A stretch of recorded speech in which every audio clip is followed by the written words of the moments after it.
है मसीह का प्यारा वचन, ये है वचन, प्यारा वचन, यीशु मसीह का प्यारा।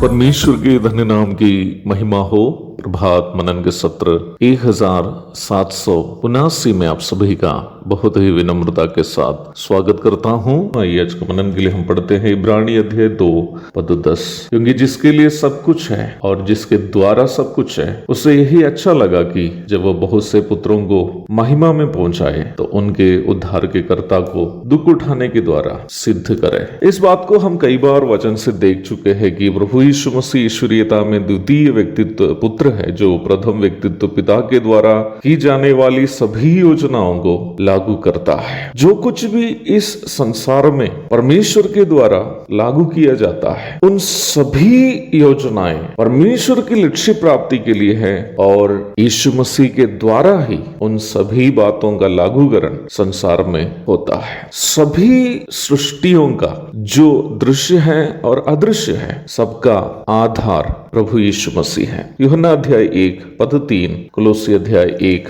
पद 16 और 17। मनुष्य को उद्धार देने के संबंध में भी परमेश्वर की गतिविधि में कोई फर्क नहीं था। पिता की योजना थी कि मानव जाति को उसके पाप से उद्धार करे। यूहन्ना 3 की 16, पहला यूहन्ना 3 की 1, 4 की 9। पिता की इस योजना को लागू करने के लिए कुमारी जन्म के द्वारा पुत्र ने जगत में अवतरित हुए। यूहन्ना 6 की 38, 8 की 28, 14 की 31, 17 की 4। क्योंकि ये पिता का जिसकी महिमा के लिए सब कुछ है और जिसके निर्णय के बिना कुछ भी होता भी नहीं है, निर्णय था कि पुत्र जो उद्धार का लागूकरण के लिए मनुष्य बनने वाला है, मनुष्य के बदले दुख उठाने के द्वारा अपने आप को दुखों से सिद्ध करे। यहाँ ये मतलब नहीं है कि पुत्र प्रभु यीशु मसीह ईश्वरीयता में सिद्ध नहीं था, इसलिए पिता ने उन्हें सिद्ध बनाने का निर्णय लिया। प्रभु अपने सभी ईश्वरीय स्वभावों में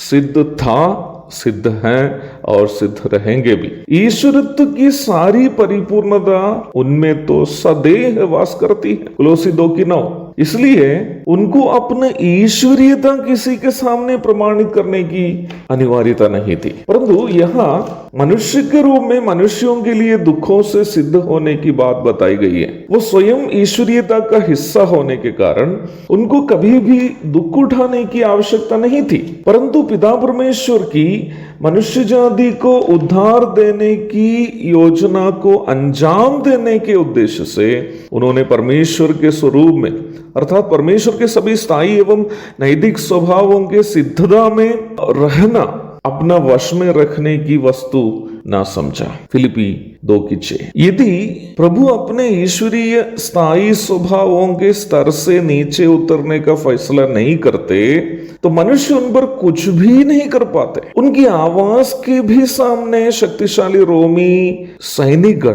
पीछे की ओर गिरते हुए गत्सेमने बगीचे में हम देखते हैं। यदि वो अपनी सर्वशक्ति, सर्वज्ञान, सनातनत्व आदि से नीचे उतरने का फैसला नहीं करते तो मनुष्य उनके सामने भी खड़े नहीं हो पाते, परंतु मनुष्य से अर्थात मुझसे और आपसे जो परमेश्वर ने प्रेम किया तो हमारा उद्धार करने का, हमें पाप से छुड़ाने का वो निर्णय लिया। पिता की उस योजना का अंजाम देने के लिए पुत्र प्रभु यीशु मसीह ने जगत में उतर आया और वह दुखों से सिद्ध होकर परमेश्वर की धार्मिकता को हमारे लिए पूर्ति की। प्रभु दया करे तो हम आने वाला सोमवार को ये देखेंगे कि पुत्र प्रभु यीशु मसीह ने दुखों से कैसे अपने आप को सिद्ध साबित किया है। एक और शुभ दिन की धन्य कामनाओं के साथ आज का मनन मैं समाप्त करता हूँ। प्रभु आप सबको आशीष दे। आमीन।